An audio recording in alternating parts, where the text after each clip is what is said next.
میں نے ان لوگوں کو پہلے بھی بتایا ہے, اللہ کے بندو, بنو امیہ کی چالیں جہاں ختم ہوتی ہیں نا, وہاں سے ہماری عقل سٹارٹ ہوتی ہے. یہ ذہن میں رکھنا. ہم تم سے کبھی بھی فروئی معاملات کے اندر بات نہیں کریں گے جب تک کہ تمہارے اصولی عقائد جو ہیں قرآن و سنت سے ثابت نہیں ہوں گے. مجھے بتائیں, اگر ایک قادیانی مجھے آ کے کہے کہ آپ رفع الیدین پہ مجھ سے بات کریں, کیونکہ قادیانی تو حنفی ہیں جی, حنفی بریلوی, حنفی دیوبندی, حنفی قادیانی, قادیانی بغیر رفع الیدین کی نماز پڑھتے ہیں. ہمارا کوئی اسٹوڈنٹ رفع الیدین شروع کر لے, کہتے ہیں قریب قادیانی ہو جائے گا. اوے قادیانی تو چھوڑ کے آیا ہے وہ. ہاں, یہ باتیں میں اس لیے کر رہا ہوں کہ تم جب یہ گالی دو گے نا, پھر ہم تمہیں اسی لیول کی گالی دیں گے. سورہ شورى میں ہے کہ برائی کا بدلہ اسی لیول کی برائی ہے. ذہن میں رکھنا. جاؤ ان کی عبادت گاؤں میں دیکھو نماز کس طریقے سے پڑھ رہے ہیں. ہمارے اسٹوڈنٹ تو بخاری مسلم میں جو رفع الیدین کے ساتھ طریقہ ہے اس کے مطابق نماز پڑھتے ہیں, جو سنت طریقہ ہے. قادیانی والی نماز تو تمہاری ہے. تو قادیانی کو آگے کہیں جی ہم ثابت کریں گے کہ رفع الیدین ختم ہو چکا ہے, تو انجینئر صاحب ہم سے بات کریں, ہم کہیں گے نہیں بھائی, تمہارے سے ہمارا اصل ایشو ختم نبوت کے اوپر ہے. تم رفع الیدین شروع بھی کر لو, تب بھی ہم تمہیں مسلمان نہیں مانیں گے جب تک کہ تم ختم نبوت کا عقیدہ درست نہیں کرتے. یہ اصولی بات ہے کہ نہیں؟ ایتھیسٹ سے ہمارا اصل اختلاف ایگزسٹنس آف گاڈ کے اوپر ہے. جب تک وہ خدا کو نہیں مانتے نا, ہم نے ان سے نہیں ڈسکس کرنا کہ نبی اسلام کی 11 شادیاں کیوں تھی, نبی اسلام نے جنگیں کیوں لڑی. یہ بات کی بات ہے. نبی اسلام کی دنیا میں آنے سے پہلے بھی اللہ تھا, اللہ ہمیشہ سے ہے. اللہ ہے یا نہیں, گاڈ ہے یا نہیں, یہ اصل اختلاف ہے. آج میں ان دیوبندیوں کو بھی اور ان کے اس فرنٹ مین گول کیپر کو, مفتی طارق مسعود صاحب کو حافظہ اللہ تعالیٰ, میں تو احترام سے ان کا نام لوں گا اگرچہ میں ان کے اعصاب پہ سوار ہوں. پہلے وہ انجینئر صاحب کہتے تھے, اب وہ کہتے ہیں جی جیلم والی سرکار, اور کہتے ہیں یہ تو وہ شف سرکار سے بھی بڑی سرکار ہے. جی سرکار, میں آپ کے جتنے پرانے بزرگان دین ہیں نا جنہوں نے اپنے ناموں کے کلمے پڑھائے ہیں, میں ان سے بھی بڑی سرکار ہوں, بے فکر رہیں آپ. تو 5 ریفرنسز میں دوں گا انشاءاللہ تعالی. اور پھر ہمارے اسٹوڈنٹس کا کام ہے کہ ان کی قبر تک کلپ جانے چاہیے جب تک یہ اپنی قبر میں نہیں پہنچ جاتے, کہ ان باتوں کو پہلے ثابت کرو کہ پھر آگے فروئی معاملات سٹارٹ. اور ان کو پتہ ہے کہ ان باتوں کا جواب نہیں. دیکھیں یہاں سے گئے ہوئے اسے 2-2.5 سال ہو چکے ہیں, کہتا ہے میں بورے لے کے آیا تھا, آج تک وہ بورا کھول نہیں سکا کہ جس میں وہ دیوبند کے عقیدوں کا دفاع کر سکے. اور آپ کو اندر کی رپورٹ بتاؤں, اس کے بڑے علماء نے سے منع کیا ہے کہ ان عقائد پہ بات نہیں کرنی, کیونکہ جب تم ان عقائد پہ بات کرو گے تو بریلویت اور دیوبندیت کا فرق ہی ختم ہو جائے گا. تم جن باتوں کے اوپر بریلویت کو گمراہ یا مشرک کہتے تھے, ہمارے بابے بھی وہی کام ڈال کے گئے ہوئے ہیں. یہ وجہ ہے کہ جواب نہیں دے رہا. یہ میں 5 حوالے رکھ رہا ہوں, اور قیامت تک کے لیے انشاءاللہ تعالیٰ ان کی آنے والی نسلوں کے لیے بھی ہے کہ وہ ان عقائد کو قرآن و سنت سے ثابت کریں. یہ نہیں کہنا کہ فلاں بزرگ کا بھی عقیدہ تھا, اور نسلیں تو ہیں. جب ہم قرآن و سنت کی روشنی میں حضرت علی کے دفاع میں حضرت معاویہ رضی اللہ تعالیٰ عنہ, حضرت مغیرہ ابن شعبہ رضی اللہ تعالیٰ عنہ, حضرت عمرو بن عاص رضی اللہ تعالیٰ عنہ سے اختلاف کر سکتے ہیں, تو تواڈے بابے تھے شاہی کوئی نہیں, میں نبی سا ہاں کوئی نہیں, تیرے بابے تھے شاہی کوئی نہیں.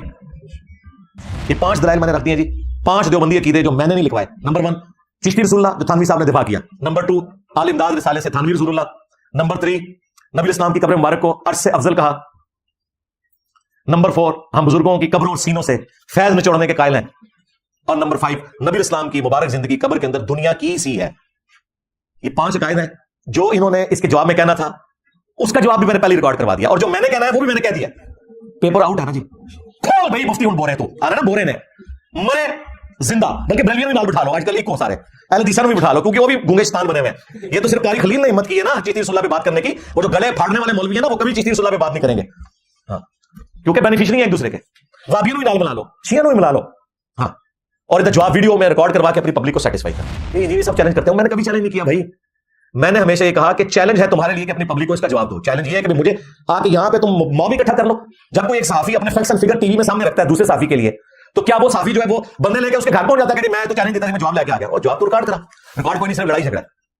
یہ تو تم جب مجھے کہتے تھے نا کہ جی بیٹھ ہمارے ساتھ, تو پھر میں نے آخری ایک حل کے طور پہ کہا تھا کہ بڑا لانچ کرو, بڑا چھوٹا نہیں. تم کہتے ہو نا اس نے فرقہ لانچ کیا ہے, چلو تمہاری بات for the sake of argument مان لی وقتی طور پہ, اگر تم بڑے کو آواز لگانے کے لیے تیار ہو تو بڑا لانچ کرو. مفتی منیر صاحب کو لاؤ, مفتی تقی عثمانی صاحب کو لاؤ, ساجد میر صاحب کو. اور میں بتا رہا ہوں آپ کو بڑے کبھی نہیں آئیں گے, بڑوں کو بھی پتا ہے کہ یہ ٹھیک کہہ رہے ہیں. کسی بڑے کا کوئی کلپ آیا بھائی نے میرے بارے میں, کیوں نہیں آ رہا, آپ خود سوچیں.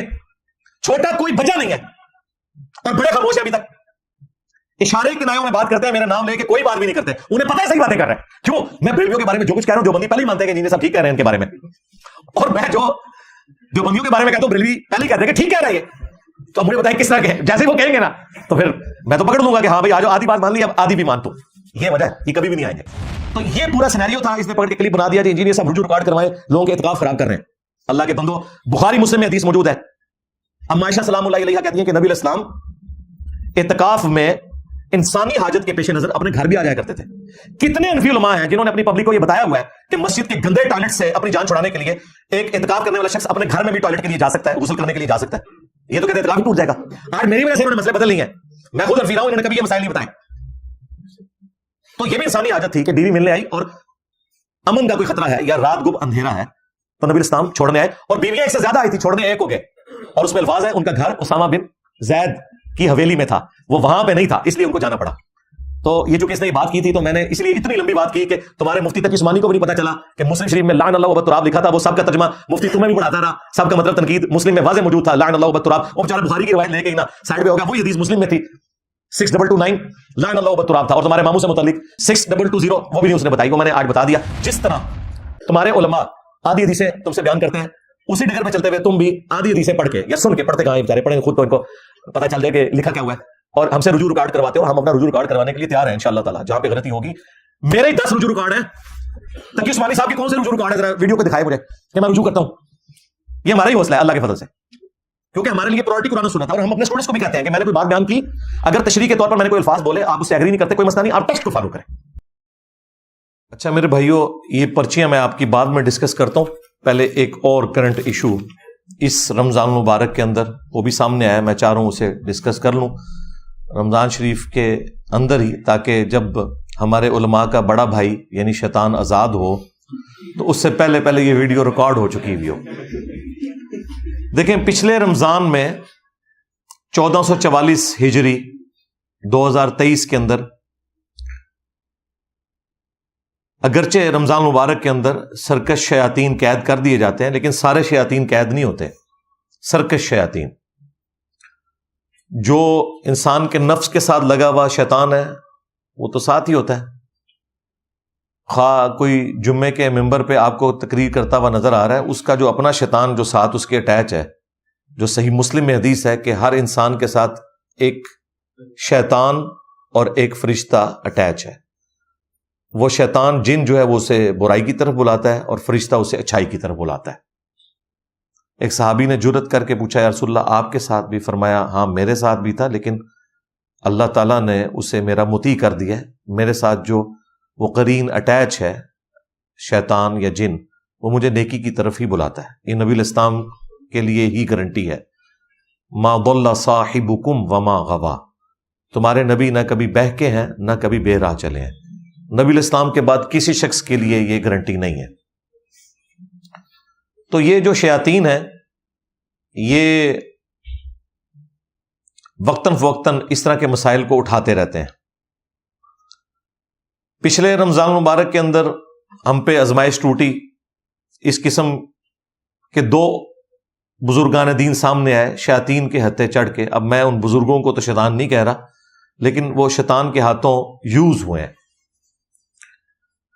ایک تو یہ جو 2 گلے پھاڑنے والے بھائی ہیں لاہور کے وہابی اہل حدیث، اس وقت بڑے زور و شور کے اوپر تھے، رمضان کے اندر بھی وہ جمعے کے خطبات کے اندر لوگوں سے ہاتھ کھڑے کروا رہے تھے کہ جی ہم جیلم جائیں گے اور ہم یہ کریں گے۔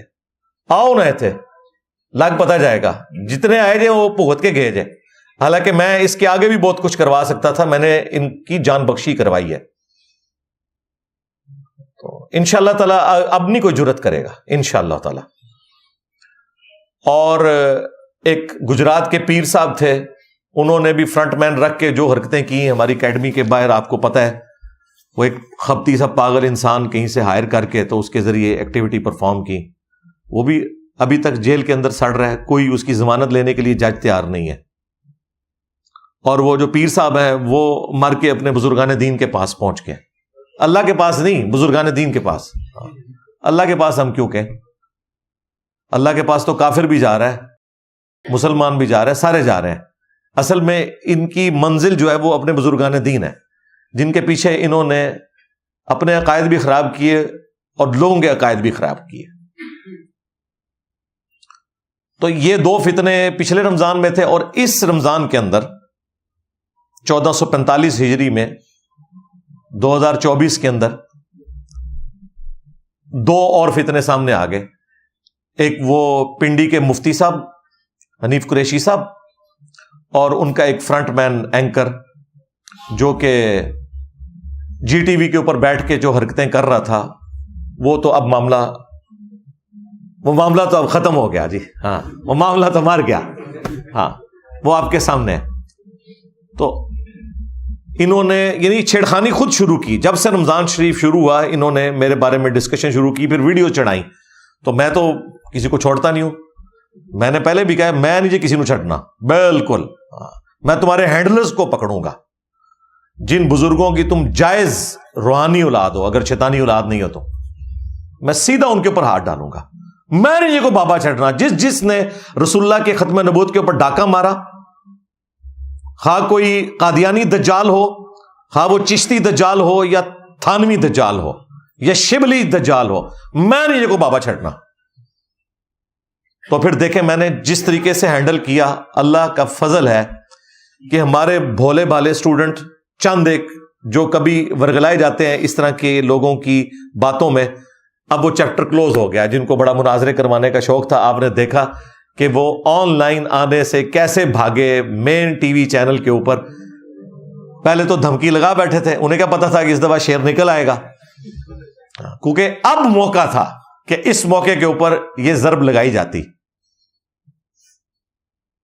خیر وہ معاملہ اللہ کا شکر ہے کہ اپنے منطقی انجام کو پہنچا، اور پوری زندگی کے لیے میں اس حوالے سے شکر گزار ہوں مفتی صاحب کا بھی اور اس فرنٹ مین اینکر کا کہ انہوں نے یہ مجھے موقع پرووائڈ کیا کہ جس کے ذریعے میں عوام کو ان کی اصلیت بتا سکوں، ان کے بزرگوں کی اصلیت بتا سکوں، اور اپنے اسٹوڈنٹس کو بتا سکوں کہ صرف گدڑ بھوکیاں ہوتی ہیں ان کے پاس کوئی دلیل موجود نہیں. یار کلمے کے مقابلے پر آ کے کون کلمے کا دفاع کر سکتا ہے؟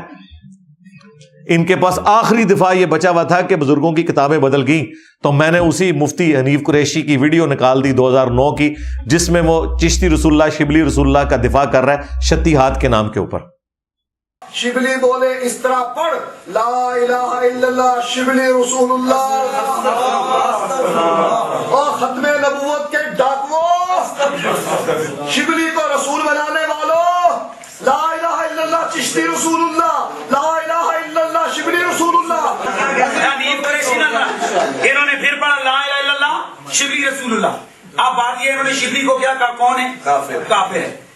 ان کے علماء نے لکھا شبلی نے جتنی باتیں کی حالت سکر اور مستی میں کی، خبردار زینہار ہرگز ایسے صوفیاء کے بارے میں زبان نہ کھولنا. تم بکی جا رہے ہو، تمہارے کافر کہہ رہے نہ کھولنا، تم بکی جا رہے ہو. خبردار زینہار ہرگز ایسے صوفیاء کے بارے میں زبان نہ کھولنا. تم بکی جا رہے ہو، تمہارے کافر کہہ رہے نہ کھولنا، تم بکی جا رہے ہو. پھر لاہور کے ایک وہ سکڑا سا مولوی اس زمانے میں، وہ بھی ایک دوسرے مناظرے کے اندر بیٹھ کے چشتی رسول اللہ کا دفاع کر رہا ہے اور پیچھے سبحان اللہ پڑھ رہا ہے. خواجہ نے کیا فرمایا؟ سنو کہ میں کون ہوں اور کیا ہوں.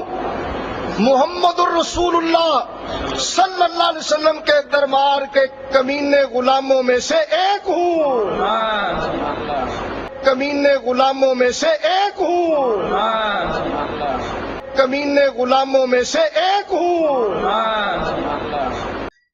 جب وہ بولتے ہیں نا کہ میں کیا ہوں، میں تو رسول اللہ کے کمینے غلاموں میں سے ایک ہوں، ہاں اس کے نیچے ہمارے اسٹوڈنٹ نے بڑا اچھا جملہ لکھا تھا کہ واقعی تو کمینہ غلام ہی نکلا ہے. کہتے ہیں خواجہ صاحب کو کمینہ کہہ دیا، اور خواجہ صاحب نے اپنے آپ نے خود کمینہ کیا ہے اگر انہوں نے کہا ہے، اور اگر انہوں نے نہیں کہا اللہ کے حضور بری ہیں. ہمارا حسن ظن ہے کہ انہوں نے نہیں کہا ہوگا، لیکن آپ کی ضد ہے کہ انہوں نے کہا ہے، اس لیے تو آپ نے مناظروں میں دفاع کیا. تو میں نے پھر یہ ساری کی ساری چیزیں سامنے رکھی. 5 حوالے میں نے مفتی حنیف قریشی کو اور پوری آل بریلویت کو دیے تھے، گستاخانہ عبارتوں کے حوالے سے، تذکرۃ الاولیاء سے، کشف المحجوب سے، اور یہ چشتی رسول اللہ والا واقعہ میں نے ان کے بزرگوں سے ثابت کیا. احمد بریلوی سے ثابت کیا چشتی رسول اللہ والی کتاب کا دفاع کرنا اور اسے نبی الاسلام کی بارگاہ میں مقبول کہنا. لا علمی میں کہا تو پکڑے گئے، ان کی بزرگی فارغ ہو گئی، اور اگر جان بوجھ کے کہا تو ایمان سے بھی گئے. پھر میر علی شاہ صاحب سے بھی ثابت کیا تحقیق الحق فی کلمت الحق کے اندر، اور اس کے بعد ان کی ویڈیوز بھی ساری دکھا دی، وہ لوگوں کو حق کلیئر ہو گیا. پھر تذکرۃ الاولیاء سے جو نبی الاسلام کی ختم نبوت پہ ڈاکہ مارنے کی کوشش کی کہ میرا جھنڈا محمد کے جھنڈے سے بڑا ہوگا اور محمد اور تمام انبیاء میرے جھنڈے کے نیچے ہوں گے، وہ میں نے عبارت دکھائی. پھر تذکرۃ الاولیاء سے اسی نے کہا تھا بایزید نے، جو یہ کہہ رہے ہیں. اب یہ کہتے ہیں کہ انہوں نے نہیں کہا تو انجینئر صاحب کیوں کہہ رہے ہیں؟ بھائی ان کے ماننے والے تو یہ مانتے ہیں نا، میرا کوئی رشتہ دار ہے بایزید کے، میں اس کا دفاع کروں؟ جب ان کی اپنی اولاد کہہ رہی کہ انہوں نے کیا تو میں کہہ رہا ہوں ٹھیک ہے، پوچھ دو. ویسے تو اولاد کے برے کرتوت ماں باپ کو بھگتنے پڑتے ہیں، تم تو ان بزرگوں کی اولادیں ہو کہ ان بزرگوں کے کرتوت تمہیں بھگتنے پڑ رہے ہیں۔ تو اس نے کہا کہ میں ہی عرش ہوں، میں ہی کرسی ہوں، میں ہی قلم ہوں، میں ہی ابراہیم ہوں، میں ہی موسیٰ ہوں، میں ہی محمد ہوں، نعوذ باللہ۔ اور پھر اینڈ پہ جا کے اس نے کہا میں ہی حق ہوں، یعنی اللہ بھی میں ہی ہاں۔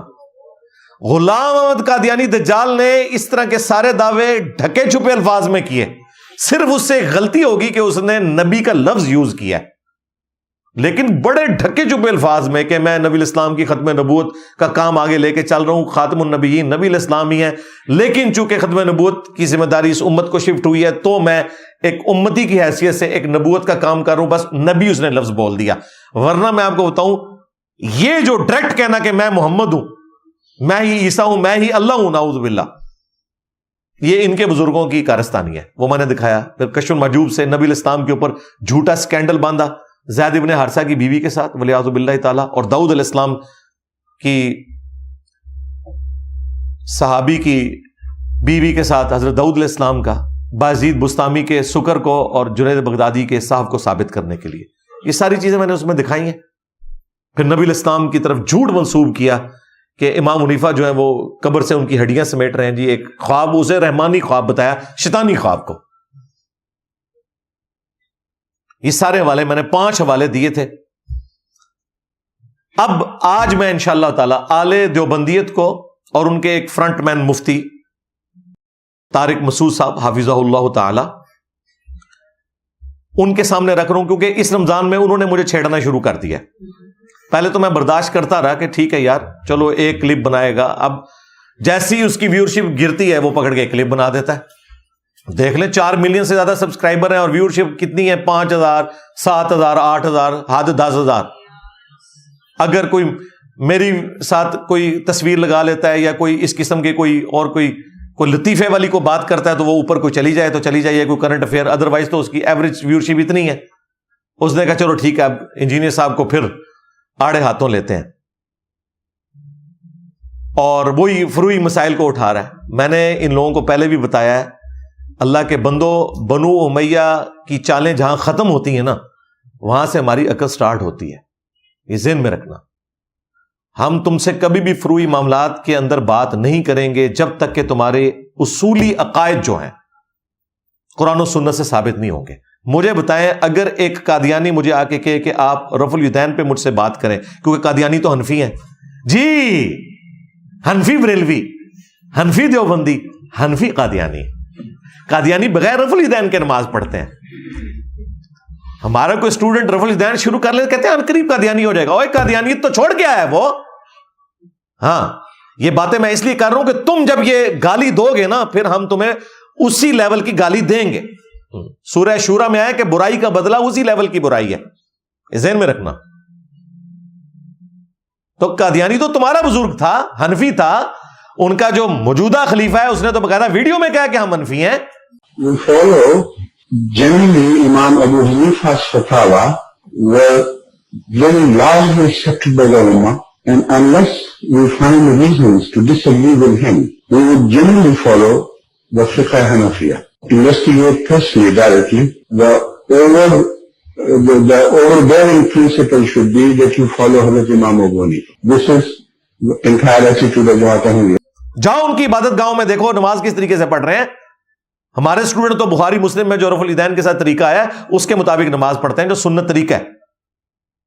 قادیانی والی نماز تو تمہاری ہے۔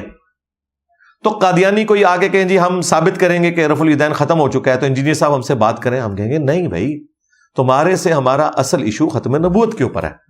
تم رفع الیدین شروع بھی کر لو تب بھی ہم تمہیں مسلمان نہیں مانیں گے جب تک کہ تم ختم نبوت کا عقیدہ درست نہیں کرتے۔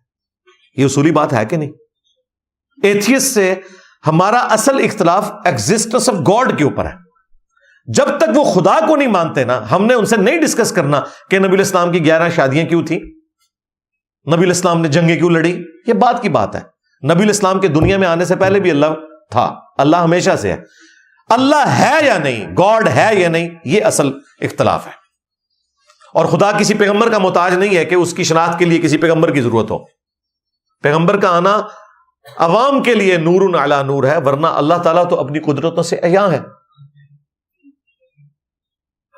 تو ختم نبوت جب تک سیٹل نہ ہو قادیانیوں سے رفع الیدین پہ بات نہیں ہوگی، اگرچہ وہ حنفی ہیں۔ اس طریقے سے حنفی دیوبندیوں سے بھی جب تک ان کے اپنے عقیدے جو انہوں نے اپنی کتابوں میں لکھے ہیں وہ ثابت نہ کر لیں، ان سے فروع کے اوپر بات نہیں ہو سکتی جب تک اصولی مسائل اپنے سیٹل نہ کریں۔ تو جان بوجھ کے نہ کوئی بات، کبھی نمازوں کو جمع کرنا، جتنے وہ وسوسے بتا رہے ہیں ہمارے اسٹوڈنٹس، میری پرانی ویڈیو سے کلپ جوڑ کے ایسا اسے منہ توڑ جواب دے رہے ہیں، اس بیچارے کو تو پتہ ہی نہیں ہے کہ تو نے تو کئی دلائل ابھی ذکر نہیں کیے جو میں نے پہلے ہی ذکر کر کے ان کا بھی جواب دے دیا، کیونکہ ہم بھی تو حنفی رہے ہیں نا کسی زمانے میں۔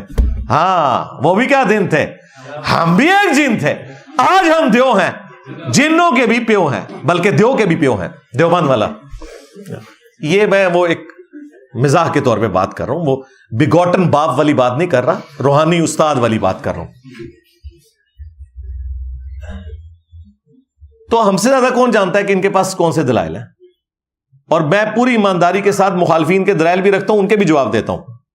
تو ہمارے اسٹوڈنٹس کر رہے ہیں کلپس، وہ جو بھی کوئی ایک اس طریقے سے بات چھوڑتا ہے وہ کہتے ہیں یہ لو یار جواب لے لو، لیکن ہم اپنے مین چینل سے، پلیٹ فارم سے، عقائد کے اوپر جب تک معاملات سیٹل نہیں ہوتے، فروع پہ ہم ان معاملات کو آگے نہیں لے کے چلیں گے۔ ہاں پرانی ویڈیوز میری موجود ہیں، وہ اسٹوڈنٹس اپلوڈ کریں، ملادہ بات ہے، جب تک تم اصولی باتوں کے اوپر اپنے عقیدے ثابت نہیں کرتے ہو۔ تو میں نے آل بریلویت کو بھی 5 حوالے دیے تھے، ان کے ساتھ اس رمضان میں جو ہونا تھا ہو گیا۔ اب مجھے بتائیں جب ان کا بڑا بھائی عید والی رات نکلے گا تو 2 جنازے اسے اٹھانے پڑیں گے،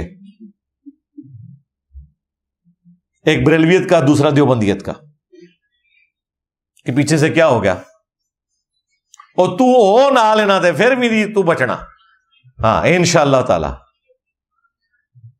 آج میں ان دیوبندیوں کو بھی اور ان کے اس فرنٹ مین گول کیپر کو، مفتی طارق مسعود صاحب کو حافظہ اللہ تعالی، میں تو احترام سے ان کا نام لوں گا، اگرچہ میں ان کے اعصاب پہ سوار ہوں۔ پہلے وہ انجینئر صاحب کہتے تھے، اب وہ کہتے ہیں جی جیلم والی سرکار، اور کہتے ہیں یہ تو وہ شف سرکار سے بھی بڑی سرکار ہے۔ جی سرکار، میں آپ کے جتنے پرانے بزرگان دین ہیں نا جنہوں نے اپنے ناموں کے کلمے پڑھائے ہیں، میں ان سے بھی بڑی سرکار ہوں، بے فکر رہیں آپ۔ تو 5 ریفرنسز میں دوں گا انشاءاللہ تعالی، اور پھر ہمارے اسٹوڈنٹس کا کام ہے کہ ان کی قبر تک کلپ جانے چاہیے جب تک یہ اپنی قبر میں نہیں پہنچ جاتے، کہ ان باتوں کو پہلے ثابت کرو کہ پھر آگے فروئی معاملات سٹارٹ ہو، اور ان کو پتہ ہے کہ ان باتوں کا جواب نہیں۔ دیکھیں یہاں سے گئے ہوئے اسے 2-2.5 سال ہو چکے ہیں، کہتا ہے میں بورے لے کے آیا تھا، آج تک وہ بورا کھول نہیں سکا کہ جس میں وہ دیوبند کے عقیدوں کا دفاع کر سکے۔ اور آپ کو اندر کی رپورٹ بتاؤں، اس کے بڑے علماء نے اسے منع کیا ہے کہ ان عقائد پہ بات نہیں کرنی، کیونکہ جب تم ان عقائد پہ بات کرو گے تو بریلویت اور دیوبندیت کا فرق ہی ختم ہو جائے گا۔ تم جن باتوں کے اوپر بریلویت کو گمراہ یا مشرک کہتے تھے، ہمارے بابے بھی وہی کام ڈال کے گئے ہوئے ہیں۔ یہ وجہ ہے جو جواب نہیں دے رہا، یہ کیا جواب دے گا وہ؟ میں 5 حوالے رکھ رہا ہوں، اور قیامت تک کے لیے انشاءاللہ تعالیٰ ان کی آنے والی نسلوں کے لیے بھی ہے کہ وہ ان عقائد کو قرآن و سنت سے ثابت کریں۔ یہ نہیں کہنا کہ فلاں بزرگ کا بھی عقیدہ تھا، اور نسویں تو ہیں۔ جب ہم قرآن و سنت کی روشنی میں حضرت علی کے دفاع میں حضرت معاویہ رضی اللہ تعالیٰ عنہ، حضرت مغیرہ ابن شعبہ رضی اللہ تعالیٰ عنہ، حضرت عمر بن عاص رضی اللہ تعالیٰ عنہ سے اختلاف کر سکتے ہیں، تو آڈے بابے تھے شاہی کوئی نہیں، میرے نبی سا ہے ہی کوئی نہیں، تیرے بابے تھے شاہی کوئی نہیں۔ پہلا جو دیوبندی عقیدہ جو میں نے گن پوائنٹ پہ ان کے بزرگوں سے نہیں لکھوایا، خود انہوں نے لکھا ہے، وہ مولانا اشرف علی تھانوی صاحب، چونکہ چشتی سلسلے سے تعلق رکھتے تھے، المحند علی المفند کے اینڈ پہ ان کے بھی سگنیچر ہیں، اور اس میں انہوں نے اپنے نام کے ساتھ لکھا ہے اشرف علی تھانوی حنفی چشتی۔ تو انہوں نے اپنے بزرگان دین کا دفاع کرتے ہوئے چشتی رسول اللہ والا واقعہ جو بریلویوں کے گلے کی ہڈی بنا ہوا ہے، اعلی حضرت کے ڈیفینڈ کرنے کی وجہ سے اور پیر میر علی شاہ صاحب کے ڈیفینڈ کرنے کی وجہ سے وہ ان کے گلے میں بھی فٹ ہے۔ اشرف علی تھانوی صاحب کی ڈیتھ ہوئی ہے 1944 میں، انہوں نے اپنی زندگی میں ایک کتاب لکھی السنت الجلیہ فی الچشتیۃ العلیہ، یعنی ایک واضح ایک سنت، راستہ روشن جو سلسلہ عالیہ چشتیہ سے متعلقہ ہے، یہ اس کتاب کا نام ہے۔ اور اس میں انہوں نے سیم وہی چشتی رسول اللہ والا واقعہ جو سبع سنابل کے اندر موجود ہے، ہشت بہشت کے اندر موجود ہے، وہی سبع سنابل جس کو اعلیٰ حضرت نے کہا کہ نبی الاسلام کی بارگاہ میں مقبول ہے، اور اعلیٰ حضرت کے کھاتے میں بھی ڈل گیا چشتی رسول اللہ۔ اور پیر میر علی شاہ صاحب نے تحقیق الحق فی کلمت الحق کے اندر چشتی رسول اللہ والے واقعے کو روحانیت کے طور پر کوٹ کیا۔ دیکھیں یہ سارے ایک ہی زمانے کے بزرگ ہیں۔ احمد بریلوی صاحب 1921 میں فوت ہوئے ہیں، پیر میر علی شاہ صاحب 1937 میں فوت ہوئے ہیں، اور اشرف علی تھانوی صاحب 1944 میں فوت ہوئے ہیں۔ آلموسٹ 100 سال پہلے یہ سارے بزرگ دنیا سے اپنے بزرگوں کے پاس چلے گئے۔ اس وقت تک کوئی کتابیں نہیں بدلی ہوئی تھیں۔ یہ جو آج جھوٹ بول رہے ہیں نا کتابیں بدل گئی ہیں، اس زمانے تک کوئی کتابیں نہیں بدلی ہوئی تھی، انہوں نے تو دفاع کیا ہے۔ تو اشرف تھانوی صاحب نے باقاعدہ چشتی رسول اللہ والے واقعہ جب ان سے پوچھا گیا تو انہوں نے کہا میں اس کی تعویل کروں گا، بجائے یہ کہنے کہ یہ جھوٹا واقعہ ہے، معین الدین چشتی صاحب یہ کام نہیں کر سکتے، ہمارے بزرگ یہ کر ہی نہیں سکتے۔ جو آج ہمیں لوگ مشورہ دیتے ہیں کہ جی آپ ان لوگوں کی وجہ سے ان بزرگوں کو برا کہتے ہیں، ہم نہیں بزرگوں کو برا کہتے ہیں، یہ کہتے ہیں کہ بزرگ یہ تھے، تو ہم کہتے ہیں اگر بزرگ یہ تھے تو پھر لو سامو۔ ہاں ہمارا تو 1000 ٹن حسن ظن ہے کہ نہیں ہوں گے، لیکن یہ ہمارا حسن ظن مجھے لگتا ہے کہ خام خواہ کہیں ہوگا، لیکن ہمیں تو شریعت کی پابندی ہے، ہم انہی کی بات کو صحیح مانتے ہوئے جو یہ کہہ رہے ہیں ہم کہتے ہیں کہ دفاع کی ہے۔ اور دیکھیں ان لوگوں کا علم حدیث کا لیول دیکھیں، حکیم الامت جی سینکڑوں کتابوں کے مصنف ہیں، اس نے اس واقعے کے جواب میں 3 باتیں لکھی، 3 اشکال اس نے دور کیے ہیں۔ اس نے کہا کہ اس واقعے میں جو چشتی رسول اللہ کہلوایا نا معین الدین چشتی صاحب نے، تو یہاں رسول سے مراد ہے نبی صلی اللہ علیہ وآلہ وسلم کا مقرر کردہ، اس سے مراد اللہ کا رسول نہیں ہے بلکہ رسول اللہ کا رسول ہے۔ اچھا وہ ٹیکنیکلی بات درست ہے عربی لنگوسٹک کے اندر، ترمذی میں حدیث لے کر آئے اور یہ حدیث انہوں نے کوٹ کی، مشکات میں بھی حدیث موجود ہے کہ ایک صحابی جو ہے میدان عرفات میں نبی الاسلام کا پیغام لے کر جاتے ہیں اور وہ کہتے ہیں انی رسول اللہ صلی اللہ علیہ وآلہ وسلم، میں رسول اللہ کی طرف سے آیا ہوا ایک نمائندہ ہوں اور نبی الاسلام نے تمہارے لیے یہ پیغام بھجوایا ہے۔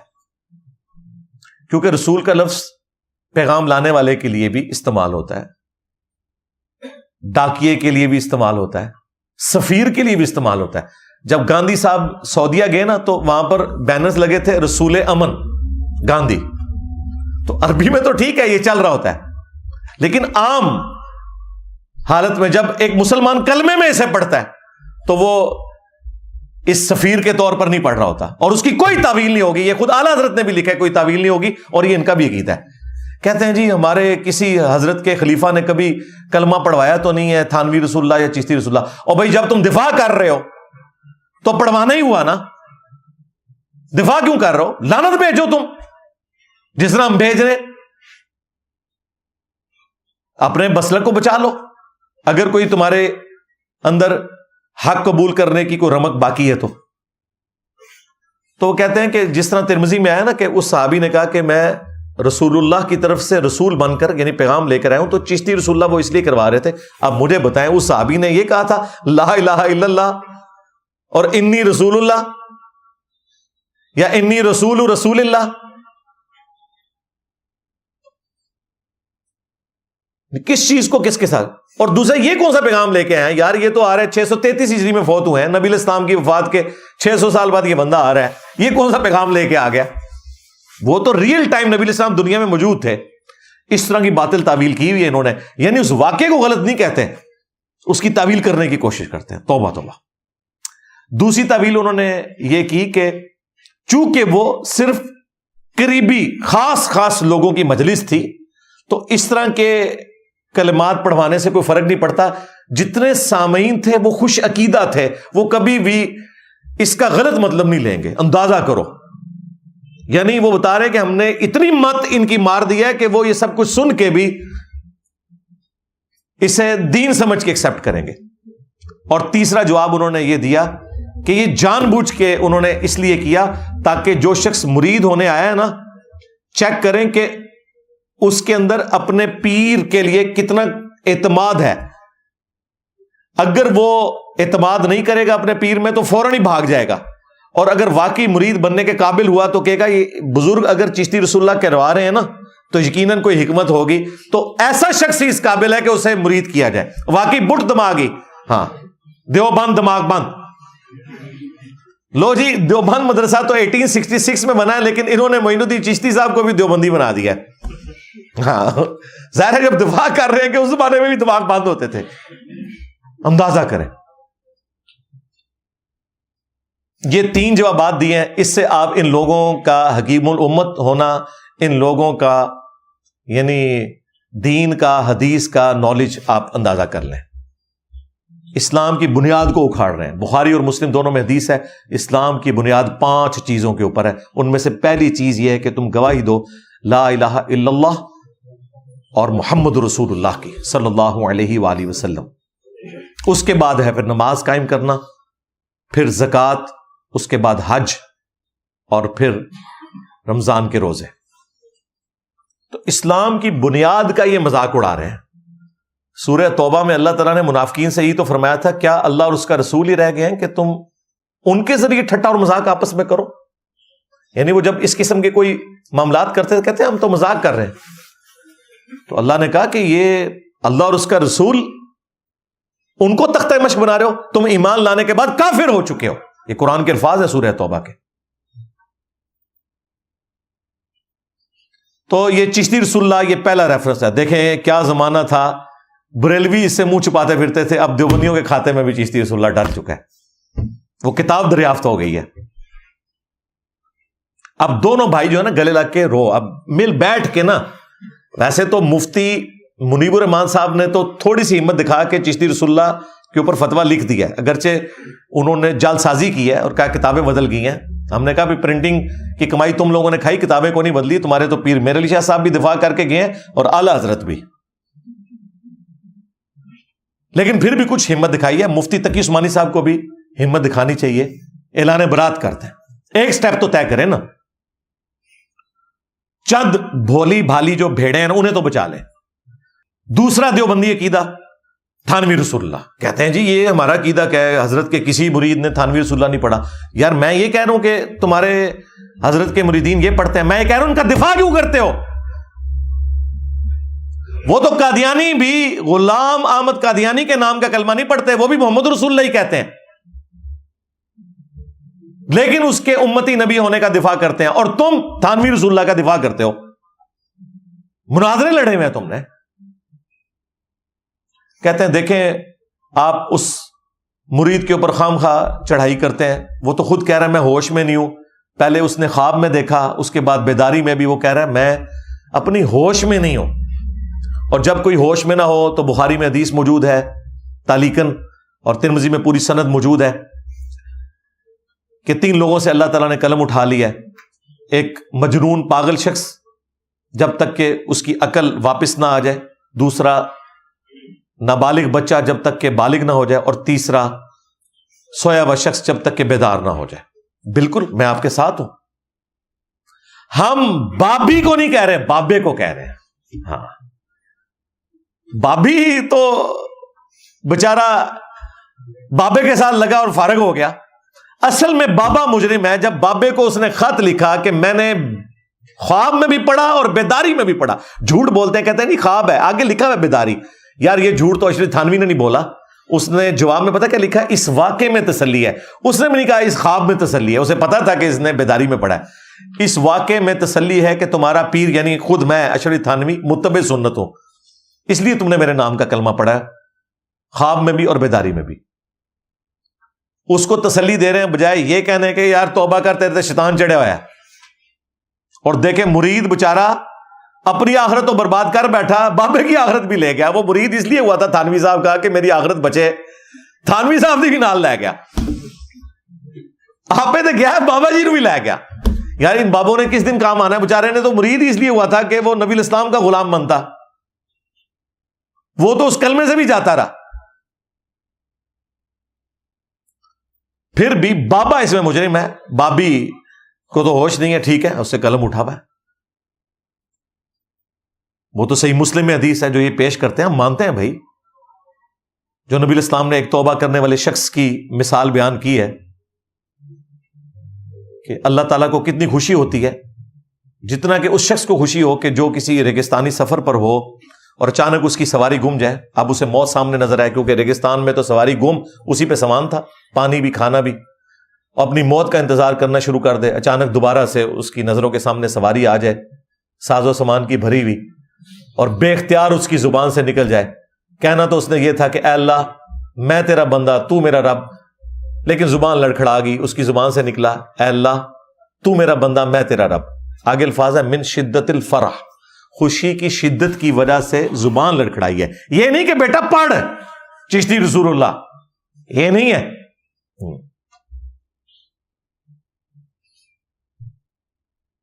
وہاں پہ بھی دیکھیں, اگر چشتی صاحب نے کیا ہے تو چشتی صاحب کی ساری چاچیاں گئی ہیں. وہ ایک سٹوڈنٹ نے کہا کہ انجینئر صاحب سے رجوع ریکارڈ کروایا, میں آج رجوع ریکارڈ کروا رہا ہوں. ان کا کہ ان کی ایک بیوی نہیں کئی بیویاں تھیں, تو لہذا آپ کہا کریں چشتی چاچو تیری ساری چاچیاں گئی ہیں, ایک چاچی نہیں گئی. آپ کو تو یہ کہتے ہیں کہ جھوٹی موٹی بھی قادیانی لکھ دے جرمنی جانے کے لیے, چاہے دل میں ایمان بھی ہو, وہ کفر کی موت مرے گا. اور تمہارے چشتی چاچو جو ہے وہ سچی مچی بھی کرواتے رہے, کہتے جی امتحان لیا تھا. کیا حضرت ابو بکر, عمر, عثمان و علی اپنے ناموں کے کلمے پڑھا کے امتحان لیا کرتے تھے کہ پہلے میرے نام کا کلمہ پڑھ اور پھر تو نبی اسلام کا غلام بنے گا؟ بات کرنے والی کرو, بزرگوں کے پیچھے اپنی آخرت برباد نہ کرو. وہ تو جہاں پہنچ گئے. ہمارے بڑوں کو بھی جہاں انہوں نے پہنچانا تھا پہنچا دیا, ہم اپنے آنے والی نسلوں کو تو بچا لیں, اپنے آپ کو تو بچا لیں. تو بابے کو ہم کہہ رہے ہیں, بابی کو نہیں. اور میں حیران ہوتا ہوں کہ اس طرح کے تو پولیٹیکل بابے نہیں. آپ مجھے بتائیں, آپ اس وقت جتنے ہمارے پولیٹیکل لیڈر ہیں نا, جن کے بارے میں لوگ کہتے ہیں بڑے دنیا دار ہیں, خواہ وہ نواز شریف صاحب ہوں, زرداری صاحب ہوں, عمران خان صاحب ہوں, فضل الرحمان صاحب ہوں, اگر آپ ان کو لکھیں نا کہ ہم آپ کے نام کا کلمہ پڑھ رہے ہیں, یہ بھی ہاتھ جوڑ لیں گے اور یار مرمان لگا سانو, چاہے ایک نماز نہ انہوں نے پڑھی ہو. ویسے تو پڑھتے ہیں ماشاءاللہ, سارے ہی پڑھتے ہیں, تب بھی یہ جرت نہیں کریں گے. دنیا دار بندہ بھی یہ جرت نہیں کرے گا کہ جی بڑی تسلی ہے کہ جس پارٹی کو تو نے ووٹ ڈالا وہ متبع سنت ہے. یہی لکھا ہے نا تھانوی صاحب نے. تو یہ دوسرا حوالہ ہے, یہ ان کے گاٹے میں فٹ ہے. آپ یہ بھی نہیں کہہ سکتے کہ آل امداد رسالہ چینج ہو گیا. اچھا آپ کو حیران کن بات بتاؤں, آل امداد رسالہ تو ایک منتھلی رسالہ نکلتا تھا جس میں تھانوی صاحب کچھ اپنے مضامین لکھتے تھے اور سوالات کے جوابات اور خوابوں کی تعبیریں بیان کیا کرتے تھے. 1944 میں تھانوی صاحب فوت ہو گئے, رسالہ بند ہو گیا. آج 2024 میں 80 سال ہو چکے ہیں. آل امداد رسالہ تو ان کی زندگی میں بھی ایک ہی دفعہ چھپا ہے, وہ اس سے اگلی دفعہ تو اگلے مہینے کا چھپا نا. یہ کتاب بھی نہیں ہے کہ جو باقی رکھی جاتی. یہ رسالہ آج تک زندہ کیوں ہے؟ بریلوی چھاپ رہے اس کو, اس لیے زندہ ہے. ایک منتھلی جو ہے وہ تو ایک مہینے کے لیے نکلتا ہے نا. یہ تو نہیں ہوتا کہ وہ 100 سال تک سفر جو ہے وہ 1326 ہجری نکل رہا ہے ابھی تک, اور 1445 ہجری ہو چکا ہے. وہ بریلوی اسے پرنٹ کر دیتے ہیں تاکہ اپنی شناخت کو قائم رکھیں کہ دیکھو ان کے بزرگوں نے کام ڈالا. اور یہ بھی ایسے بیوقوف ہیں کہ مناظرے لڑتے ہیں, اور آج تک بریلویوں سے پٹائی جو ہے ان کی ہو رہی تھی. وہ تو بریلوی تو پھر ہمارے قابو آ گئے نا. جس طرح رومنز اور پرشینز آپس میں ایک دوسرے کو شکست دیتے رہتے تھے, کبھی کوئی غالب, پھر مسلم امپائر کھڑی ہوئی. اس طرح یہ بریلوی اور دیوبندی آپس میں تو کرتے تھے. یہ پھر جب مسلم امپائر کھڑی ہوئی ہے تو پھر تو چشتی رسول اللہ بھی, شبلی رسول اللہ بھی, تھانوی بھی, سارے رگڑے گئے. انہوں نے سوچے نہیں سی.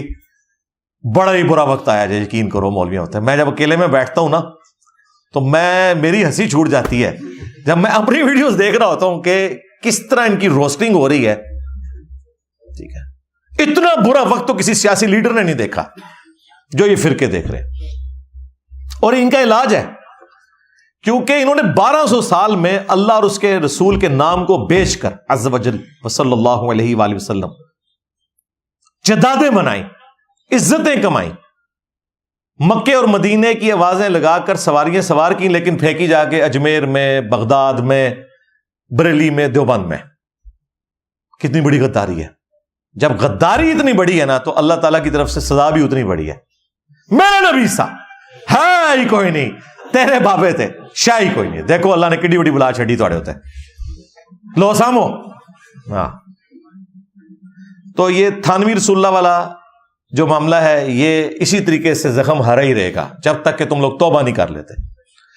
اچھا, کئی لوگ ان کو مشورہ دیتے ہیں کہ یار انجینئر کا منہ بند کرو, توبہ کرو. وہ کہتے ہیں توبہ اگر ہم نے کر لی تو ماننا پڑے گا تھانوی صاحب سے فارغ ہو گئے. تو ہماری وہ جو سند چلتی ہے نا استاد, اس کا استاد, وہ ٹوٹ جائے گی.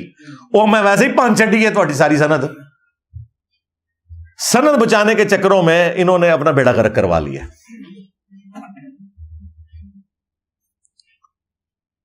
یہ 2 عقیدے ہو گئے, چشتی رسول اللہ اور تھانوی رسول اللہ. اور 3 مزید عقیدے, یہ بھی پنجتن پاک کی نسبت سے میں انہیں 5 کا تحفہ دے رہا ہوں. 5 بریلویوں کو دیا تھا اور ان کے فرقے کا جنازہ تو نکل گیا, وہ آپ نے دیکھا. ان کا بھی انشاءاللہ تعالی نکلا. 3 مزید حوالے, 2 میں نے دے دیے, 3 جو میں نے اکثر اوقات اپنی ویڈیوز میں بیان کیے ہیں, جو ان کے عقیدوں کی بنیادی کتاب ہے المہند علی المفند, جو احمد بریلوی صاحب کی حسام الحرمین کے مقابلے پر انہوں نے لکھی تھی.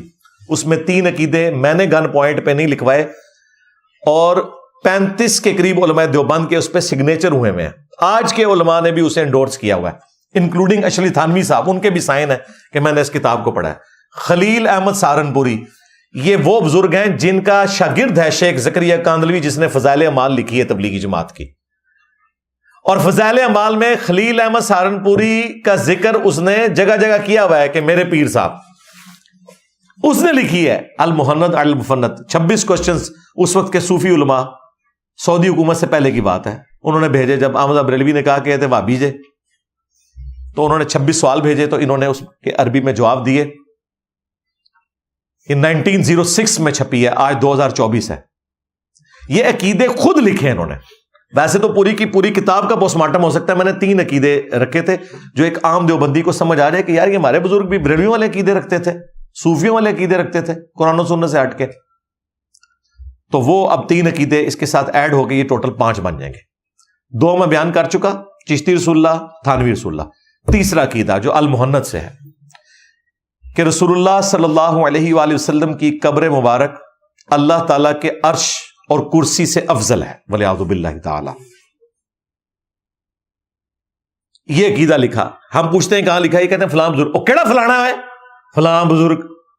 جب ہم قرآن و سنت کی روشنی میں حضرت علی کی سپورٹ میں حضرت امیر معاویہ رضی اللہ تعالیٰ عنہ, حضرت مغیرہ ابن شعبہ رضی اللہ تعالیٰ عنہ, حضرت عمر بن عاص رضی اللہ تعالیٰ عنہ سے علمی اختلاف رکھتے ہیں, احترام اپنی جگہ, تو تواڈے بابے تو شاہی کوئی نہیں, فلانے بزرگ نے نہیں. عقیدہ نص قطعی سے قرآن و سنت کے واضح دلائل سے ثابت کرنا ہوگا آپ کو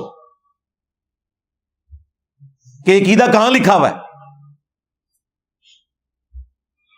عقیدہ کوئی ثابت نہیں ہوتا. پھر نہ یہ قرآن و سنت میں نا اس کا جواب تلاش کرتے ہیں. دیکھیں میں ان کے جواب بھی ساتھ ہی ریکارڈ کروا رہا ہوں. مفتی حنیف قریشی کے لیے بھی میں نے پیپر آؤٹ کیا تھا, اور میں نے کہا تھا کہ جو تیرا آن لائن اگر یہ ڈیبیٹ ہو جاتی اس وقت جی ٹی وی کے اوپر, تو جو میں نے دلائل رکھنے ہیں میں پہلے ہی ریکارڈ کروا رہا ہوں, جا تیاری کر لے. یار اتنا کوئی سخی ہوتا ہے؟ دیکھ لو مولا علی کے ماننے والے کتنے سخی ہیں. اور میں نے کہا تھا اس سے ہٹ کے میں کوئی دلیل بھی نہیں رکھوں گا. میں نے جو دلائل اس وقت رکھنے نا, جو تم لوگ کہتے ہو ہم بورا کھولیں گے اور بتائیں گے, انجینئر ہمارے سامنے بیٹھے گا تو بتائیں گے, اس وقت انجینئر صاحب کا فیض جب ہم پہ جاری ہوگا تو ہم جواب دیں گے. میں نے جو جواب دینا ہے میں اس مفتی اور اہل دیوبند کے لیے اپنے جواب پہلے ہی ریکارڈ کروا رہا ہوں. اس سے ہٹ کے میں کوئی جواب بھی نہیں رکھوں گا. تم اپنی پبلک کو سیٹسفائی کرو. کھولو بورے یار, 2-2.5 سال ہو گئے ہیں, الی لگ گئی ہونی کتاباں نو, کھول بورا. اور میں نے اس وقت بھی آپ کو کہا تھا یہ کبھی بھی نہیں کھولے گا, کیونکہ پھر دیوبند اور بریلوی کا فرق ختم ہو جائے گا, دونوں فرنچائز ختم. ہاں, KFC بھی گئی تو میکڈونلڈز بھی گئی. تو یہ پھر کیا کریں گے آپ کو نا کہتے ہیں وہ دیکھیں ٹیکنیکلی اس عقیدے کو سمجھیں. اشرف المخلوقات کون ہے؟ رسول اللہ صلی اللہ علیہ وآلہ وسلم. اس کائنات میں آپ سے افضل کوئی نہیں مخلوقات میں. بالکل. وہ کہتے ہیں عرش کیا ہے؟ ہم کہتے ہیں مخلوق ہے اللہ کی. وہ کہتے ہیں بتاؤ اللہ کا عرش افضل ہے یا نبی الاسلام کی مبارک ذات؟ ہم کہتے ہیں نبی الاسلام سے تو افضل کوئی نہیں ہے. لیکن تم تو قبر رسول کی بات کر رہے ہو اور وہ بھی کہہ رہے ہو وہ حصہ زمین جو نبی الاسلام کو ٹچ کیے ہوئے ہے. نبی الاسلام کو تم نے نہیں کہا, قبر رسول کے اس حصے کو کہا ہے. حالانکہ تمہاری یہ بات بھی غلط ہے. نبی الاسلام کے جسم اطہر کے ساتھ کوئی چیز ٹچ ہی نہیں کر رہی. مسلم شریف میں حدیث ہے نبی الاسلام کی قبر میں سرخ رنگ کی چادر بچھائی گئی تھی تاکہ وہ مٹی آپ کے جسم کو نہ لگے.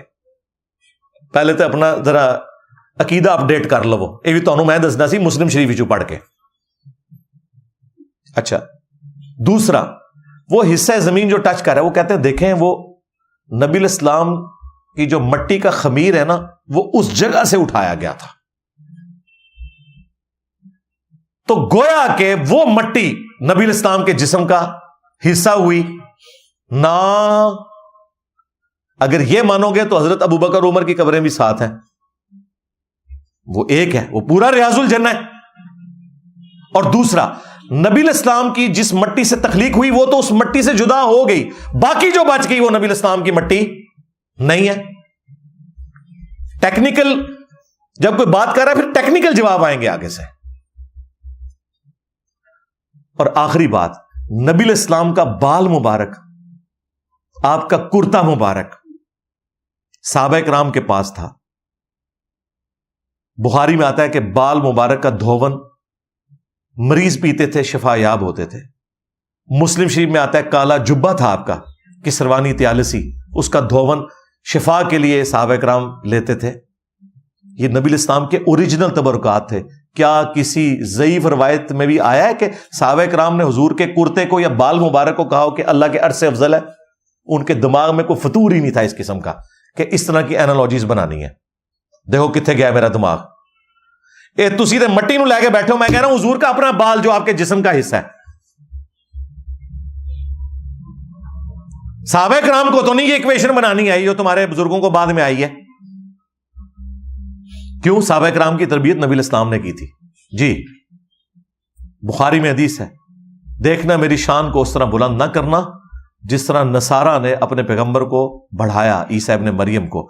میں اللہ کا بندہ اور اس کا رسول ہوں, مجھے اللہ کا بندہ اور اس کا رسول ہی کہنا. محمدن عبدہ و رسولہ صلی اللہ علیہ وآلہ وسلم. صحابہ کرام کے سامنے یہ تھا. پھر مسلم شریف کی حدیث, نبی الاسلام نے اپنی وفات سے 5 دن پہلے کہا کہ دیکھنا اگلے لوگوں میں سے جب کوئی پیغمبر یا نیک آدمی فوت ہو جاتا تھا وہ اس کی قبر پہ سجدے شروع کر دیتے تھے. میں تمہیں اس کام سے منع کرتا ہوں, میری قبر کے ساتھ یہ نہ کرنا.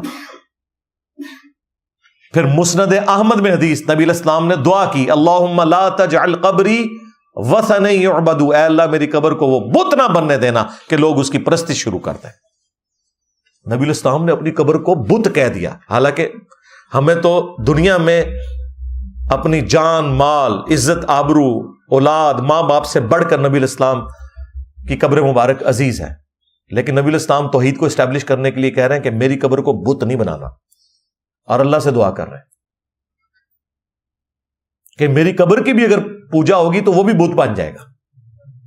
اس میں نبی الاسلام کی قبر مبارک کا قصور نہیں ہے, لیکن وہ ایکٹیویٹی تو غلط ہے.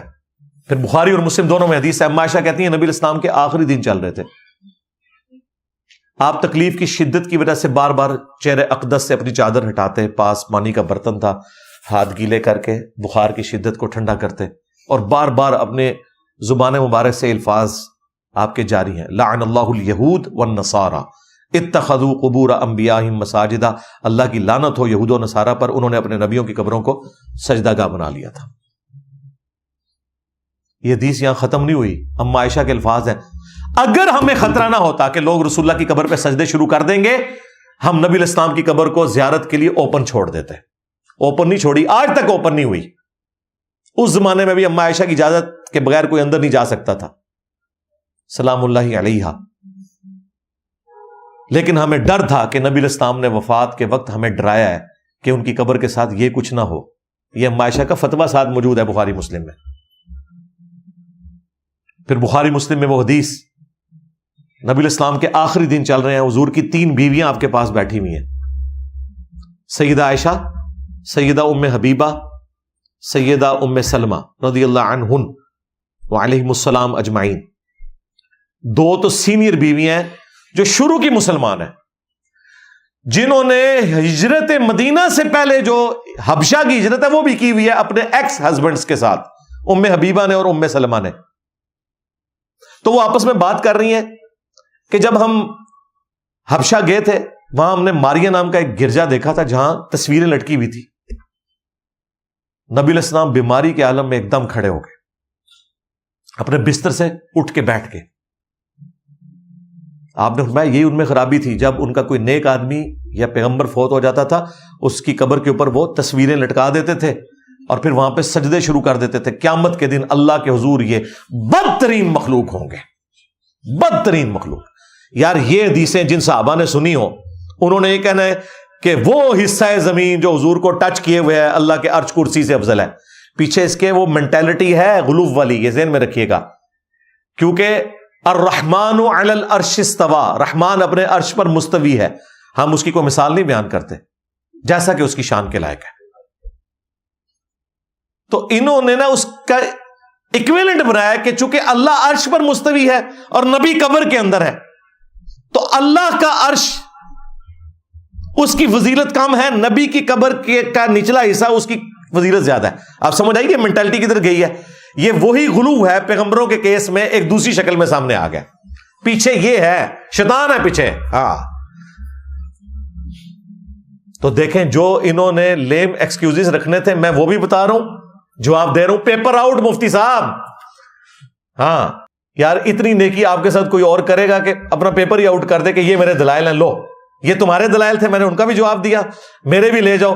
اب لاؤ کوئی چیز جو انہوں نے لانی ہے. میرے تو بڑا کیڑا یار بریلوی دیوبندی رہا ہوا ہے، اللہ دیوبندے ہو، مجھے تو پتہ ہے. یہ 3 عقیدے ہوئے جی. چوتھا عقیدہ وہ بھی المحند المفند سے، وہ کہتے ہیں کہ ہم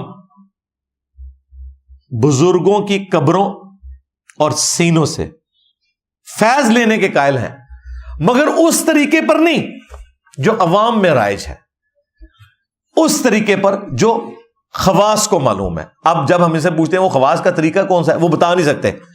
او اللہ معافی دے، عوام تو بھی پیڑا جے قبروں اور سینوں سے. تو یہ تو نہیں بتاتے تھے. یہ پتہ کیا کہتے ہیں؟ وہ کہتے ہیں یہ قبروں اور سینوں سے مراد یہ ہے کہ ایک اصطلاحی بات ہے کہ ایک استاد شاگرد کے سامنے بیٹھتا ہے تو اس کے سینے میں جو علم ہے وہ ٹرانسفر ہو جاتا ہے، ظاہر ہے وہ اس کی شاگردگی اختیار کرتا ہے. اور یہ ایسی ہاں یہ جواب دیتے ہیں وہ، اور کہتے ہیں قبروں سے فیض ہم کیا کہہ رہے ہیں، قبروں سے مانگنا وہ تو بریلویوں کا کام ہے، وہ تو شرک کرتے ہیں. قبروں سے فیض یہ ہے کہ کسی نیک آدمی کی قبر پہ آپ جائیں، اللہ کے حضور دعا کریں، اللہ تعالیٰ اس نیک بندے کی اس قبر کی جو ویسینٹی ہے، وہ پریمیسز، وہ دعاؤں کی قبولیت کی جگہ ہے. قبر والے سے کچھ نہیں مانگنا، وہ تو شرک ہے، اللہ سے ہی مانگ رہے ہوتے ہیں. یہ قبروں سے فیض ہے. یہ اس کی تعویل کریں گے. نا نا نا نا مفتی صاحب نا، ہم خود بتائیں گے کہ آپ کے بزرگ کس طریقے سے قبروں سے اور سینوں سے فیض ٹیکے لگا کے نچوڑتے تھے. قبروں سے فیض یہ ہے کہ اشرف تھانوی صاحب نے ارواح ثلاثہ کتاب لکھی ہے جسے حکایات اولیاء بنا کے وہ پیش کر رہے ہیں. اس میں انہوں نے لکھا کہ قاسم نانوتوی صاحب جنہوں نے مدرسہ دیوبند بنایا، مرنے کے 6 سال کے بعد قبر سے نکلے، خواب میں نہیں بیداری میں.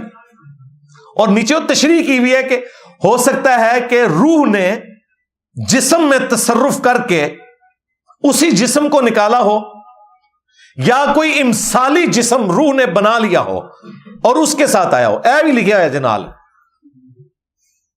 اور دیوبند کے 2 مولویوں کی صلح کروا کے دوبارہ قبر میں واپس چلے گئے، خواب میں نہیں بیداری میں. اور کہتے ہیں جن بزرگوں کے پاس وہ آئے تھے نا، سخت سردیوں میں بھی لحاف کے اندر ان کا پسینہ چھوٹ گیا. ویسے کچھ اور بھی چھوٹ گیا ہوئے گا، غور نال چیک کرنا سی. بعض ہوتا ہے غسل کیتا ہوئے انہوں نے، ظاہر ہے مردہ نکل کے آ جائے تو یہ حالت ہو جاتی ہے, پسینہ چھوٹا ہوگا, بعض اوقات اس سے بھی آگے کی کنڈیشن ہو جاتی ہے. یہ ہے جی قبروں سے فیض. میں نے پورا پمفلٹ لکھا ہے کہ ان کے لوگ ان کے بزرگوں کی قبروں کی مٹی لے کے جاتے تھے, اس سے فیض حاصل کرتے تھے. قبروں سے فیض کے عقیدے کا تحقیقی جائزہ جب یہ میرا پمفلٹ آیا نا تو ان کو آگ لگ گئی دیوبند کے علماء کو. انہوں نے کہا یار یہ تو ہمیں بریلویوں کی صف سے بھی نیچے جا کے کھڑا کر دیا. میں نے نہیں کھڑا کیا, یہ ساری کی ساری علمی خدمات علماء دیوبند کی تھی, میں نے نہیں کھڑا کیا. یہ تو ہو گیا قبروں سے فیض. سینے سے فیض ہم آپ کو بتاتے ہیں, انہوں نے تو نہیں بتانا. ہاں, سینے سے فیض یہ ہے کہ وہ یشری تھانوی صاحب نقل کرتے ہیں کہ ایک جلسے کے موقع کے اوپر دیوبند مدرسے کے جو بانی ہیں قاسم نانوتوی صاحب, ان کو ان کے استاد رشید احمد گنگوئی صاحب نے, جن کو بریلوی کہتے ہیں گند گوئی, گنگو ایک علاقہ ہے, گنگوئی صاحب کی اولاد میں سے کتنے لوگ الحمدللہ انڈیا میں کتاب و سنت کے منہج پہ آ گئے. ہمارے لائف سیشنز میں آ کے انہوں نے خود بتایا ہم گنگوئی صاحب کی اولاد سے ہیں. پھر ہم پوچھتے ہیں وہ میاں والے, کہتے ہیں ہاں جی وہی میاں والے. دیکھیں میاں کی اولادیں بھی چینج ہو گئی ہیں. ہاں الحمدللہ. تو وہ جلسے میں انہوں نے انہیں چرپائی پہ لٹایا اپنے ساتھ, عاشق صادق کی طرح. اب یہ بتائیے عاشق صادق کیا, یہ ٹرم دیکھو یار, انہوں نے کیتا بھی سیدھے لکھ کیوں دیتا ہے. پھر لٹا کے کروٹ بھی اس کی طرف کی. ہاں وہی کچھ ہے جو آپ سمجھ رہے ہیں نا, جو میں کہنا نہیں چاہ رہا, وہی کچھ. حتیٰ کہ قاسم صاحب نے کہا میاں لوگ کیا کہیں گے, یعنی لوگ ان کا لوگوں کو کہنے دو, یہ تو دیوبند دماغ بند ہے, ان سے کیا فرق پڑتا ہے ہمیں. یہ ہے جی سینے سے فیض, کیونکہ اس میں الفاظ ہیں عاشق صادق کی طرح سینے پہ ہاتھ رکھا. یعنی یہ سینے سے فیض اس طرح دیتے ہیں کہ بڑا مفتی جو ہے چھوٹے مفتی کو اپنے ساتھ لٹاتا ہے, پھر اس کی طرف کروٹ کرتا ہے, پھر اپنا ہاتھ اس کے سینے پہ رکھتا ہے اور پھر فیض ٹرانسفر کرنا شروع کر دیتا ہے. اور یہ مذاق والی بات نہیں, یہ تھانوی صاحب لکھ رہے ہیں نا, میں نے تو نہیں ان کو کہا کہ آپ اس کا طریقہ بتائیں. تو المحنت سے یہ آج تک طریقہ نہیں بتا سکے تھے کہ قبروں سے اور سینوں سے فیض کے میں نے بتا دیا. اور یہ فیض یہاں رکا نہیں ہے, اس کی اگلی قسط بھی ہے. تذکرۃ الرشید میں لکھا ہے کہ ایک رات رشید احمد گنگوئی صاحب نے خواب میں دیکھا کہ قاسم میاں دلہن کی شکل میں آیا. اچھا, انہوں نے یہ نہیں کہا کہ میں نے اپنی دلہن کو قاسم کی شکل میں دیکھا ہے, پھر تھوڑا شریفانہ قسم کا خواب ہو جاتا. وہ کہہ رہے قاسم دلہن بن کے آ گیا. یعنی جو دن کو یہ سوچتے تھے نا, وہی خواب میں ان کو شیطانی خواب آیا. اور خدا کے لیے یہ خواب آیا تھا, بتانے کی کیا ضرورت تھی. پھر انجینئر نے تھوڑے تے کلپ بنا دینا. اور پھر وہ کہتے ہیں جی اس کی تعویل یہ ہے کہ وہ رشید احمد گنگوئی کے شاگردوں کی تربیت کرنی تھی, کیونکہ اس میں الفاظ ہیں پھر قاسم جب دلہن کی شکل میں آئے تو ہم دونوں کو ایک دوسرے سے نفع بھی پہنچا, جس طرح میاں بیوی کو پہنچتا ہے. ولیعوذ باللہ تعالیٰ, وہی کچھ جو آپ سمجھ رہے ہیں اور میں کہنا نہیں چاہ رہا. آگے اولاد بھی, انہوں نے کہا اس کی یہ تعویل ہم بیان کریں گے. لو جی ہوں تسی کر لو گل.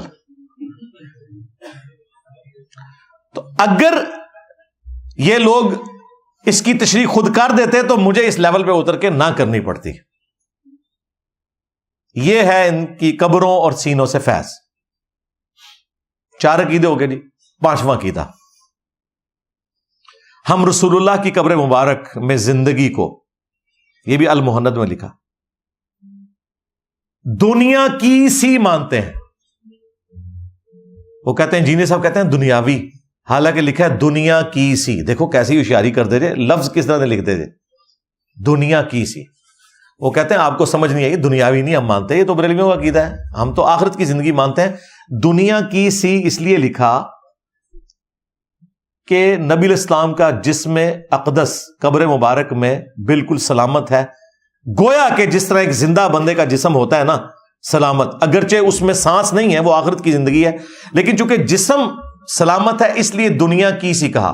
نہ, یہ عقیدہ تو درست ہے کہ نبی الاسلام کا جسم اطہر قبر مبارک میں سلامت ہے.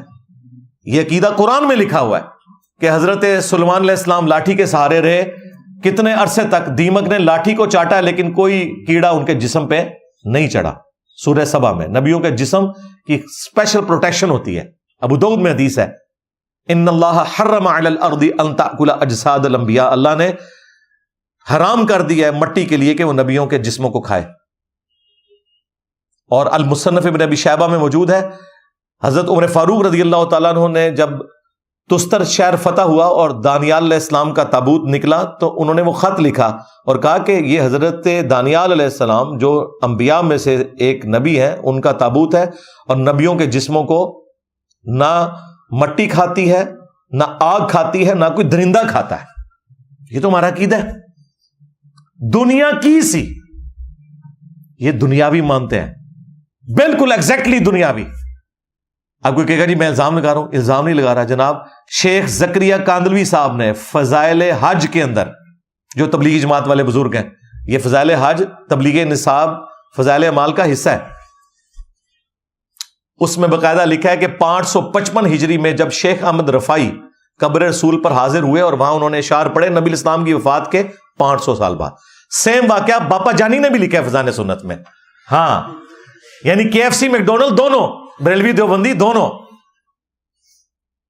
کہتے ہیں انہوں نے اشعار پڑھے کہ جب میں مصر میں تھا تو میری روح مزار اقدس پہ حاضری دیتی تھی، آج جسموں کے ملاپ کی باری آئی ہے، اپنا دست مبارک قبر سے باہر نکالے میں بوسہ دوں۔ وہ کہتے ہیں 90,000 لوگوں کی موجودگی میں نبی الاسلام نے قبر مبارک سے ہاتھ نکالا، خواب نہیں بیداری۔ اب پتا چلا آپ کو دنیا کی سی کیا ہے، اور کہتے ہیں وہ ہاتھ نکالا، انہوں نے بوسہ دیا، اور زائرین میں عبد القادر جیلانی کا بھی نام ذکر کیا جاتا ہے جو پیر و مرشد ہیں شیخ احمد رفائی کے۔ اور دیکھیں میرا دماغ کدھر گیا، میں نے کہا بدبختی ہے کہ عبد القادر جیلانی نے ہاتھ نہیں چوما، نبی الاسلام کا ہاتھ نکلا، مرید نے چوم لیا، کیونکہ صرف ان کے چومنے کا ذکر ہے، ورنہ اگر وہ چومتے تو پھر 90,000 کی لائن لگتی نا، کوئی نہیں ہے۔ اور 90,000 اللہ دے بندے ہو 555 ہجری تے چھڑ دیو، 1055 ہجری بھی 90,000 بندہ مسجد نبوی نہیں سی آندا، یہ تو 80s میں آگے ہوئی ہے جھوٹ۔ اور پھر 90,000 بندہ ایک ہاتھ دے سکتا ہے؟ مجھے بتائیں 90,000 کتنی بڑی گیدرنگ ہے، جب تک کہ کوئی بہت اونچی بلڈنگ کے اوپر چڑھ کے اپنا ہاتھ نہ یوں کرے، جعلی بات، اور خواب نہیں بیداری۔ یہ ہے، یہ دنیا کی سی مانتے ہیں، اور اس پر تر رہا یہ کہ جو مفتی اعظم پلانٹ ارتھ دیوبند کے تقی عثمانی صاحب، انہوں نے درس حدیث کے اینڈ پہ یہ واقعہ سنایا، یہ درس حدیث میں یہ واقعہ سنا رہے ہیں۔ تو مورخین نے لکھا ہے کہ جو ہی یہ شعر پڑھے تو روضہ اقدس میں سے نبی کریم سرور دو عالم صلی اللہ علیہ وسلم کا دست مبارک ظاہر ہوا، اور ہزاروں انسانوں نے یہ نظارہ کیا کہ دست مبارک ظاہر ہوا۔ احمد کبیر رفاعی رحمۃ اللہ نے دست مبارک کو بوسہ دیا اور دست مبارک پھر واپس کرا۔ اتنا عظیم الشان واقعہ ان کے ساتھ پیش آیا، اور یہ مورخین نے متعدد تاریخوں میں لکھا ہے، اور لکھا ہے کہ ہزارہ افراد کی موجودگی میں یہ واقعہ پیش آیا۔ خود یہ واقعہ سنا دیا انہوں نے۔ اب مجھے بتائیں اس کے پیچھے تو کوئی گنجائش باقی نہیں رہ جاتی کہ دنیا کی سی سے مراد یہ کیا لیتے ہیں؟ ایگزیکٹلی دنیا والی زندگی۔ ہم کہتے ہیں یہ عقیدہ کہاں لکھا ہوا ہے؟ اور یہ ہاتھ مبارک جو ہے وہ سیدہ فاطمہ سلام اللہ علیہا کے لیے تو نہیں نکلا، سیدہ عائشہ سلام اللہ علیہا جو 47 ایئرز تک اسی حجرے کے ساتھ ایک کمرے میں رہی ہیں، ان کے لیے تو کبھی ہاتھ مبارک ظاہر نہیں ہوا، مولا علی کے لیے تو کبھی ہاتھ نہیں نکلا، شیخ احمد رفاعی کے لیے کہاں سے نکلا ہے؟ سب جھوٹ کہانیاں۔ تو جو انہوں نے دلائل دینے ہیں نا، وہ میں ساتھ ساتھ خود ذکر کر کے ان کے جواب ہی دے رہا ہوں، پیپر آؤٹ ہے، میں نے اور کوئی دلیل نہیں دینی۔ ان کو اب ان باتوں کے جواب دو، یہ جواب نہیں دینا کہ فلانا، اور کیڑا فلانا ہے؟ فلانا بھی لکھ کے گیا، اصول عقائد کتاب و سنت کی نص سے ثابت ہوتے ہیں، فلانوں سے نہیں ثابت ہوتے۔ فلانا لکھ کے چڑ گیا، قرآن و سنت سے بات کرو۔ ہم فلانوں کو کدھر مانتے ہیں بھائی؟ جب ہم مولا علی کی حمایت میں حضرت معاویہ رضی اللہ تعالیٰ عنہ، مغیرہ ابن شعبہ رضی اللہ تعالیٰ عنہ، عمر بن عاص رضی اللہ تعالیٰ عنہ سے احترام کے دائرے میں اختلاف رائے رکھتے ہیں، تو تھوڑے فلانے تو شاہی کوئی نہیں۔ فلانا بھی لکھ کے گیا، لے جاؤ فلانے، قرآن و سنت سے بات کرو۔ یہ 5 دلائل میں نے رکھ دیے جی، 5 دیوبندی عقیدے جو میں نے نہیں لکھوائے۔ نمبر 1 چشتی رسول اللہ جو تھانوی صاحب نے دفاع کیا۔ نمبر 2 آل امداد رسالے سے تھانوی رسول اللہ۔ نمبر 3 نبی الاسلام کی قبر مبارک کو عرش سے افضل کہا۔ نمبر 4 ہم بزرگوں کی قبروں اور سینوں سے فیض نچوڑنے کے قائل ہیں۔ اور نمبر 5 نبی الاسلام کی مبارک زندگی قبر کے اندر دنیا کی سی ہے۔ یہ 5 عقائد ہیں جو انہوں نے اس کے جواب میں کہنا تھا، اس کا جواب بھی میں نے پہلے ہی ریکارڈ کروا دیا، اور جو میں نے کہنا ہے وہ بھی میں نے کہہ دیا. پیپر آؤٹ ہے نا جی. کھول بھائی مفتی ہوں بورے تو آنا نا، بورے نے مرے زندہ، بلکہ بریلویوں بھی نال بٹھا لو، آج کل ایک کو سارے اہل حدیثاں بھی بٹھا لو، کیونکہ وہ بھی گونگے شیطان بنے ہوئے ہیں. یہ تو صرف قاری خلیل نے ہمت کی ہے نا چشتی رسول اللہ پہ بات کرنے کی. وہ جو گلے پھاڑنے والے مولوی ہیں نا، وہ کبھی چشتی رسول اللہ پہ بات نہیں کریں گے.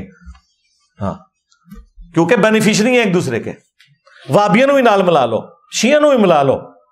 ہاں، اور ادھر جواب ویڈیو میں ریکارڈ کروا کے اپنی پبلک کو سیٹسفائی کریں. یہ سب چیلنج کرتے ہیں. میں نے کبھی چیلنج نہیں کیا بھائی. میں نے ہمیشہ یہ کہا کہ چیلنج ہے تمہارے لیے کہ اپنی پبلک کو اس کا جواب دو. چیلنج یہ ہے کہ مجھے آ کے یہاں پہ تم موب اکٹھا کر لو. جب کوئی ایک صحافی اپنے facts and figure T V میں سامنے رکھتا ہے دوسرے صحافی کے لیے، تو کیا وہ صحافی جو ہے وہ بندے لے کے اس کے گھر پہنچ جاتا ہے کہ جی میں تو چیلنج دیتا تھی، میں جواب لے کے آ گیا؟ اور جواب تو ریکارڈ کرا. ریکارڈ کوئی نہیں، صرف لڑائی جھگڑا ہے.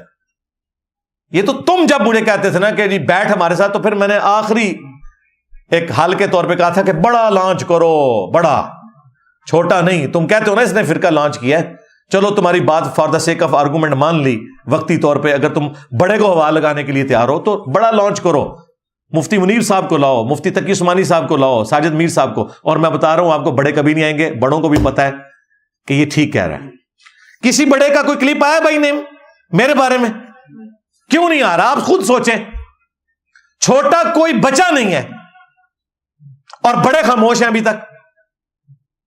اشارے کنایوں میں بات کرتے ہیں، میرے نام لے کے کوئی بات بھی نہیں کرتے. انہیں پتہ ہے صحیح باتیں کر رہے ہیں. کیوں؟ میں بریلویوں کے بارے میں جو کچھ کہہ رہا ہوں دیوبندی پہلے ہی مانتے ہیں کہ انجینئر صاحب ٹھیک کہہ رہے ہیں ان کے بارے میں.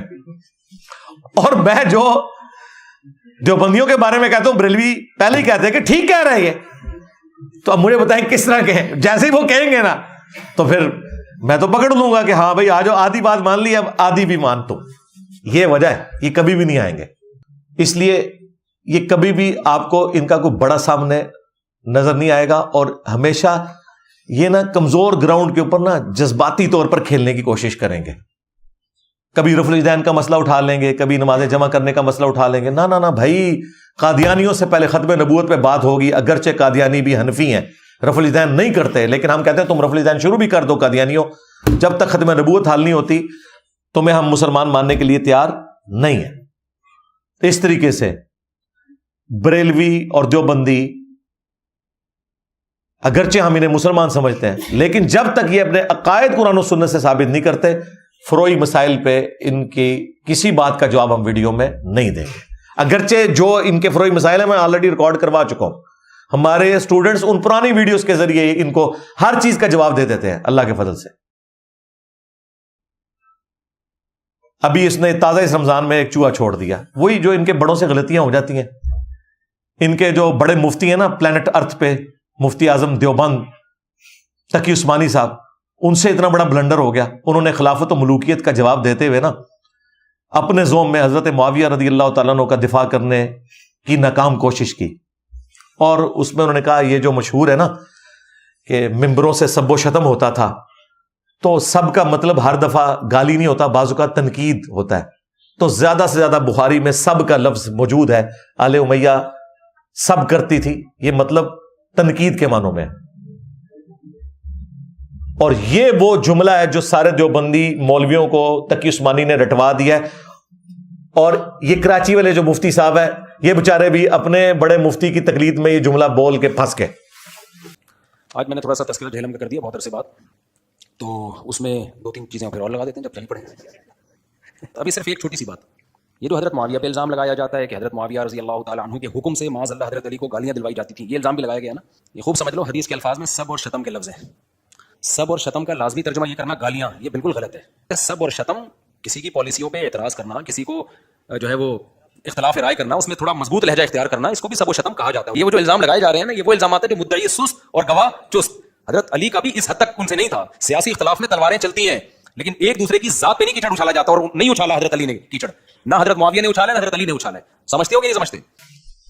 ان کو کیا پتا تھا؟ ان کے بڑوں کی تو تحقیق ہی نہیں ہے. یہ تو درس نظامی کے 7 سال میں 6 سال فقہ حنفی پڑھتے ہیں اور آخری سال حدیثیں نہیں پڑھتے، دورہ حدیث کرتے ہیں. ایک دورہ جیسے چائے کا دورہ ہے، گزر گیا.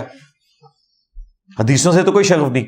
یہ جو بخاری کی حدیث تقی عثمانی صاحب نے بیان کی، اس کا ایک طریق مسلم میں بھی ہے 6229، اس میں واضح الفاظ ہیں.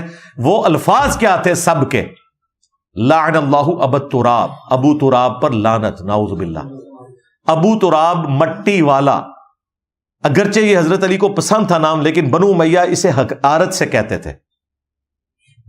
انہیں کیا پتا کہ نبی الاسلام نے اپنے مبارک ہاتھوں سے مولا علی کے جسم سے مٹی جھاڑی تھی جب وہ مسجد میں لیٹے ہوئے تھے.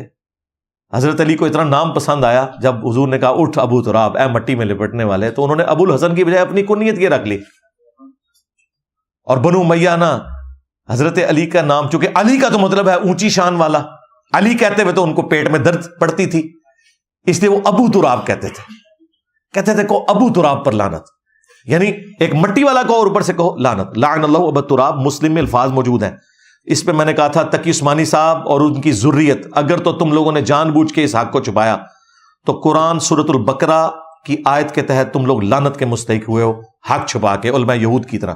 اور اگر تم نے لا علمی میں کیا تو تمہاری جہالت لوگوں کے اوپر عیاں ہو گئی ہے. جو ہم تمہاری پبلک کو بتانا چاہتے ہیں، تمہیں علم حدیث سے کوئی شغف نہیں ہے. اور مسلم شریف میں 6220 میں ہے کہ ان کے ماموں نے حضرت سعد ابن ابی وقاص کو ابھارا کہ تجھے کون سی چیز مانے ہے کہ تو ابو تراب پر سب نہیں کرتا. دیکھا، ماموں نے بھی ابو تراب کہا، علی نہیں کہا. بنو امیہ جب ابو تراب کہیں تو حقارت کے طور پر کہتے ہیں، اور بنو امیہ جب سب کہیں اس سے مراد لعنت لیتے ہیں.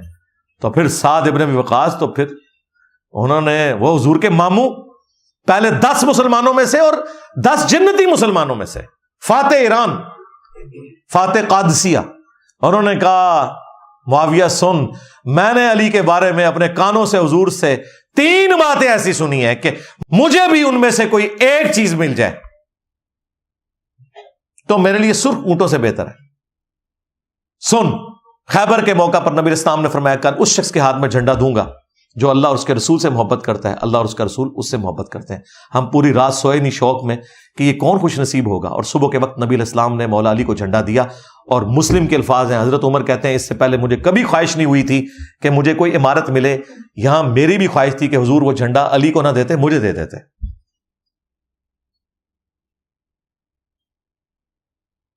دوسری فضیلت سن، جب تبوک کا موقع آیا تو نبی علیہ السلام نے پہلا اور آخری موقع تھا کہ مدینہ شریف حضرت علی کو چھوڑ کے گئے. باقی ہر جنگ میں حضرت علی آگے ہوتے، ساری جنگیں حضرت علی نے آپ کو جتائی ہیں. کسی اور بندے کا نام سنا ہے آپ نے؟ جتنے لوگوں کے آپ نام سن رہے ہیں وہ بعد کی جنگوں کے ہیں. بدر میں کن کا نام ہے، احد میں کن کا نام ہے، خندق میں کن کا نام ہے، خیبر میں کن کا نام ہے؟ وہ تو فائنل میں حضرت علی نے پہنچایا ہے. قادسیہ اور یرموک تو فائنل تھے. یہ سارے کے سارے مین آف دی میچ حضرت علی ہیں. تبوک کے موقع پر نبی علیہ السلام عورتوں اور بچوں پر چھوڑ کر جا رہے تھے. حضرت علی رو پڑے تو فرمایا تو اس بات پہ راضی نہیں کہ تیری میرے ساتھ وہی نسبت ہے جو ہارون کی موسیٰ کے ساتھ، مگر میرے بعد کوئی نبی نہیں. اس پلانٹ ارتھ پہ اس سے بڑی کوئی فضیلت نہیں ہے. موسیٰ علیہ السلام کے ساتھ ایک پیغمبر تھا، ان کا قریبی ساتھی، اور رسول اللہ کے ساتھ اس لیول کا قریبی کوئی اور نہیں تھا سوائے حضرت علی کے. لیکن فرمایا تو نبی نہیں ہے. مطلب یہ کہ اگر کوئی نبی ہوتا تو علی ہوتا.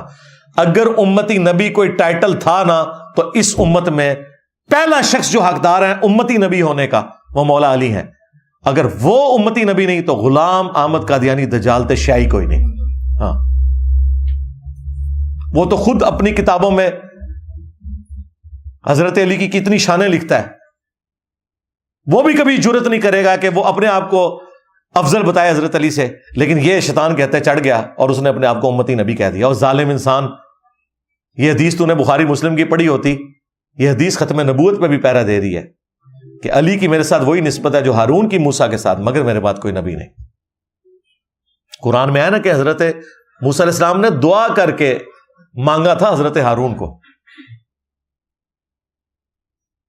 اور تیسری فضیلت، جب نجران کے کرسچنز کے ساتھ مباہلہ ہوا اور وہ آیت نازل ہوئی، ندعو ابنانا و ابناکم و نسانا و نساکم و انفسنا و انفسکم ثم نبتہل فنجعل لعنت اللہ علی الکاذبین. تو نبی الاسلام حضرت علی، حسن حسین اور فاطمہ